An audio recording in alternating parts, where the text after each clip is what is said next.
एक सेकेंड, क्या आपको भी लगता है कि आजकल की इंग्लिश कुछ ज्यादा ही मॉडर्न हो गई है? पहले जब हम बच्चे हुआ करते थे तो इंग्लिश के दो ही काम थे। एक, इंग्लिश के सब्जेक्ट में अच्छे नंबर ले आओ तो टीचर खुश हो जाती थी, और किसी लड़की के सामने थोड़ी इंग्लिश बोल दो तो लड़की इंप्रेस हो जाती थी। लेकिन अब सिनेरियो चेंज हो चुका है। English has become wide. ये आजकल के बच्चे तो ऐसी इंग्लिश बोलते हैं ना जैसे डायरेक्ट ऑक्सफोर्ड यूनिवर्सिटी से कोर्स करके आए हो। Hey hey dude, what's up, you are ghosting me, ऐसे फ्रेजेस और सेंटेंसेस आते हैं। तो इसके साथ हमें भी थोड़ा बहुत अपग्रेड होना पड़ेगा। हमारे जमाने में हम सिर्फ हेलो हाय के बीच में ही फंस के रह जाते थे, लेकिन अब क्या इंग्लिश बोलते हैं लोग। Hey you are ghosting me. Ghosting का मतलब क्या भाई? घोस्टिंग का मतलब किसी को भूत कह रहे हो। पहले अगर कोई हमको घोस्ट कह देता मतलब कि हम तो हॉरर मूवी के भूत बन रखे थे, लेकिन अब कोई घोस्टिंग का मतलब पता है क्या होता है? घोस्टिंग का मतलब तुम मुझे मैसेज नहीं कर रहे हो। तो आज के इंग्लिश के साथ हमें अपग्रेड होना बहुत ज्यादा जरूरी है। जैसे एक नया टर्म है FOMO, fear of missing out. Fear of missing out, इसका मीनिंग समझते हो? जब आप किसी काम को नहीं कर पा रहे हो, बाकी सब कर रहे हैं, ये है फियर ऑफ मिसिंग आउट। और ऐसे ही मजेदार फ्रेजल वर्ब्स आज हम डिस्कस करने वाले हैं, ताकि आप भी ना 2024 वाली इंग्लिश बोलो, वो पुराने जमाने वाले नहीं, हेलो हाय में फंस के रह गए या किसी को इंप्रेस करने के चक्कर में। आजकल लोग ना बेसिक इंग्लिश से इंप्रेस नहीं होते, चाहे बॉस के सामने हीरो बनना हो या दोस्तों में अपने थोड़ा सा स्टैंडर्ड ऊपर रखना है, आपको एडवांस लेवल के इंग्लिश बोलनी चाहिए। आज के इसी वीडियो में हम यही एडवांस लेवल के 20 फ्रेजल वर्ब डिस्कस करने वाले हैं। तो सोच लो, वीडियो को यहीं छोड़ के जाना है फालतू के शॉर्ट्स देखने के लिए, या फिर वीडियो में बने रहना है। It will take only 10 minutes, और 10 मिनट में आपकी इंग्लिश को मैं अपग्रेड करने वाला हूं। ओके, जो फर्स्ट फ्रेजल वर्ब हम ले रहे हैं वो है ब्रेक डाउन। ब्रेक डाउन का मतलब होता है दोस्तों खराब होना। अब वो दिन गए पुराने वाले जब आप ये कहोगे कि my car stopped working on the highway last night. Stopped working का मतलब क्या, काम करना बंद हो गया? नहीं भाई, खराब हो गया। खराब होने के लिए वर्ड है ब्रेक डाउन। सो कहेंगे my car broke down on the highway last night. और इसी तरीके से आप किसी भी सेंटेंस के साथ break down, broke down, breaking down, खराब हो रही है, तो आप अलग अलग टेंसेस में इनका यूज कर सकते हैं। फिर नेक्स्ट है the washing machine broke down during the cleaning cycle. जब वो सफाई कर रहा था वॉशिंग मशीन कपड़ों की, तो उस वक्त वो खराब हो गया। ठीक है, ये सेंटेंसेस पास्ट में बने हैं, आप चाहो तो प्रेजेंट में। जैसे कि मेरी कार खराब हो चुकी है, my car has broken down.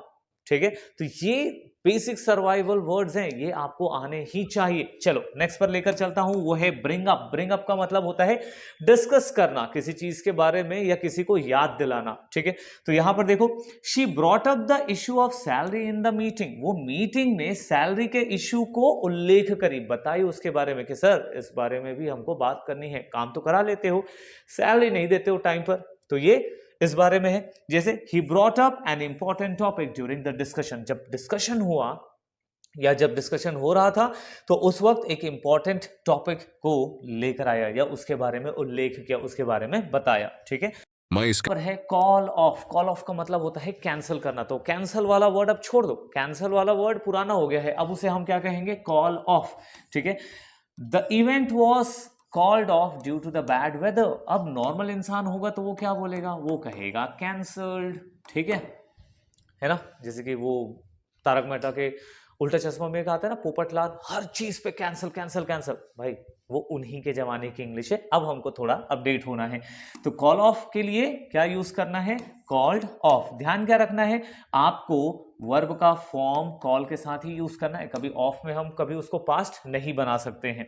ठीक है, the event was called of मतलब कि इवेंट कैंसल हो गया, रद्द हो गया, किसकी वजह से? बैड वेदर की वजह से। They called off the concert at last minute. उन्होंने लास्ट मिनट में कॉन्सर्ट को ही कैंसिल कर दिया, तो called off. Carry on. Carry on का मतलब होता है जारी रखना। तो अब ये जो वर्ड था ना, कंटिन्यू, प्लीज कंटिन्यू, ये सब ना छोड़ दो, पुरानी, अब अपडेट कर लो अपने इंग्लिश को। You should carry on with your work even if it's hard. अगर वो कोई काम बहुत मुश्किल है तो भी आपको अपने काम को जारी रखना है। जैसे कि इंग्लिश लर्निंग थोड़ा सा टफ लगता है कभी कभी, कभी मूड नहीं होता है, फिर भी हमको जारी रखना है। ठीक है, despite the noise she carried on with her presentation. जैसे वो कहीं पर प्रेजेंटेशन दे रही थी, हल्ला गुल्ला हो रहा था, फिर भी, जैसे कि मैं अभी बाहर हल्ला हो रहा है, फिर भी मैं वीडियो को शूट करे जा रहा हूं। ठीक है, सॉरी। नाउ नेक्स्ट अब हम चलते हैं अपने अगले फ्रेजल वर्ब्स की तरफ, वो है कैचअप। कैचअप का मतलब होता है समान स्तर पर आना। जैसे I need to catch up on all the work I missed during my leave. अब वो बेचारा कहाँ चला गया था, लीव पे चला गया था, तो लीव की वजह से बहुत सारा काम पाइल अप हो गया था, तो उसी को क्या कर रहा है, वो मैचअप कर रहा है। ठीक है, वो उस लेवल पे आना चाह रहा है जिस लेवल पर वो नॉर्मल वर्क कर सके। ठीक है, तो she spent the weekend catching up on her assignment. ठीक है, वो क्या कर रही है, शी स्पेंट द वीकेंड, उसने अपना सैटरडे संडे कुर्बान कर दिया। क्यों? क्योंकि उसका काम पूरा नहीं था और उसको उस लेवल पे आना था कि आज के डेट पे काम पूरा हो जाए। ठीक है, तो लेवल पर आना, अगर आपके कोई भी पुराना काम पेंडिंग है और उसको अगर आपको करना है तो फिर उसके लिए आपको ये वर्ड यूज करना चाहिए। Now come across, come across का मतलब होता है मिलना या किसी का सामना करना। ठीक है, जैसे I came across an old friend while walking in the park. Park में चलते फिरते या टहलते हुए मुझे मेरा एक पुराना दोस्त मिला। मिलने के लिए आप वर्ड यूज करोगे क्या, कम अक्रॉस। वैसे पहले तो हम यूज करते थे क्या, मीट। ठीक है, अब वहां से बाहर आना है और चलना है कहां पर, कम अक्रॉस। एक और एग्जांपल लेते हैं, व्हाइल क्लीनिंग, साफ करते हुए I came across some old photos. अरे भाई साफ सफाई करते हुए, अभी दिवाली आने वाली है तो साफ सफाई करते हुए क्या होता है कि हमें कुछ पुरानी चीजें मिल जाती हैं। इसको क्या मिल गया, ओल्ड फोटोज। तो क्या कहेंगे, I came across, I got some old photos.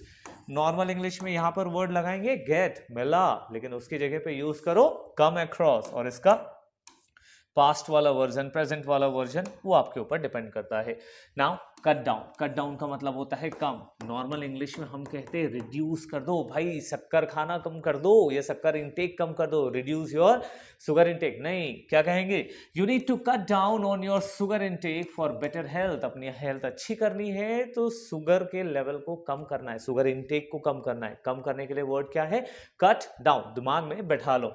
The doctor advised him to cut down on smoking. Doctor ने क्या एडवाइस किया है कि स्मोकिंग को कम करो। कट डाउन मतलब काट के अलग नहीं करना है, कट डाउन मतलब स्मोकिंग को कम करना है। ड्रॉप ऑफ, ड्रॉप ऑफ का मतलब होता है छोड़ना। I will drop off the books at the library late today. ठीक है, अब ये छोड़ने का मतलब ना लीव कतई नहीं है। ठीक है, जमाना बदल चुका है। क्या वर्ड यूज करेंगे, drop off. I will drop off the books at the library later today, मतलब आज थोड़ी देर बाद मैं बुक को लाइब्रेरी में छोड़ दूंगा। ठीक है, can you drop of this package at the post office. क्या तुम इस पैकेज को पोस्ट ऑफिस में छोड़ सकते हो। ठीक है, तो उसके लिए आपको ये यूज करना है। Now moving to the next, that is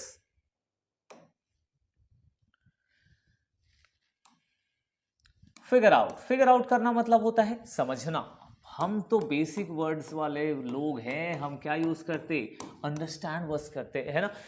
मुझे समझ में नहीं आ रहा है, I am not getting it, I am not understanding it, but अब क्या है, फिगर आउट करना। जैसे it took me a while to figure out how to use the new software. मुझे थोड़ा वक्त लगा, it took me a while, किस चीज को समझने में, टू फिगर आउट, क्या समझने में, कि नया सॉफ्टवेयर काम कैसे करता है, तो फिगर आउट। ठीक है, मैं समझ लूंगा, I will figure it out. ठीक है, we finally figured out the solution of the problem, मतलब कि हमने उस प्रॉब्लम के सॉल्यूशन को फाइनली समझ लिया। ठीक है, तो फिगर आउट को यूज करिए समझने वाले वर्ड्स के लिए। गेट अलोंग, गेट अलोंग का मतलब होता है अच्छे से रहना, लोगों के साथ मिलजुल कर रहना। ठीक है, अब बेसिकली इनके लिए हमारे दिमाग में इंग्लिश के वर्ड्स नहीं आते हैं ना, तो ये यही एक तरीका है। They don't really get along with each other at work. अरे वो लोग ना साथ में ठीक से नहीं रहते, they don't really get along, साथ में अच्छे से नहीं रहते हैं। जैसे surprisingly the siblings get along quite well. अरे आश्चर्य हो रहा है कि ये भाई बहन आपस में इतने अच्छे से मिलजुल के कैसे रहते हैं, क्योंकि सिबलिंग्स के बीच में फाइट होना टॉम एंड जेरी के फाइट के जैसा ही है। चलो आगे बढ़ते हैं। यहाँ हमने कर लिए हैं 10 कवर। चाहो तो यहाँ वीडियो छोड़ के जा सकते हो, फालतू के शॉर्ट्स एंटरटेनिंग जो आपका डोपामाइन रिलीज कराएंगे वो वेट कर रहे हैं, बट उससे सिर्फ टाइम वेस्ट होगा, स्किल नहीं सीखोगे। स्किल सीखना है, आगे इस वीडियो को कंटिन्यू देखो और इस वीडियो को पूरा खत्म करो। 10 मिनट तो जिंदगी से निकाल ही सकते हो यार। गिव अप, गिव अप का मतलब होता है छोड़ देना। छेड़ देना गलत वर्ड है, छोड़ देना। He gave up smoking after 10 years, 10 साल बाद उसने स्मोकिंग छोड़ दी, ठीक है, ये तो हम जानते ही हैं।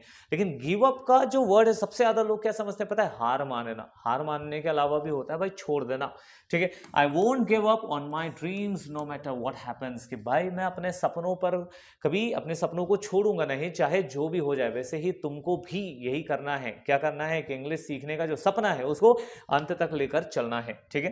गो ऑन का मतलब एक अभी क्या पढ़े थे, कैरी ऑन। अभी क्या है, गो ऑन का मतलब भी होता है जारी रखना। I went on talking despite the audience being disinterested, वो ना बोलता चला गया, ठीक है। ऑडियंस बिल्कुल डिसइंटरेस्टेड हो गई थी, उसके बावजूद भी वो बोलता गया, मतलब लोग सुन ही नहीं रहे फिर भी बोलते जा रहे, ठीक है। After a short break they went on with the meeting, ठीक है, कि छोटे से ब्रेक के बाद वो अपने मीटिंग को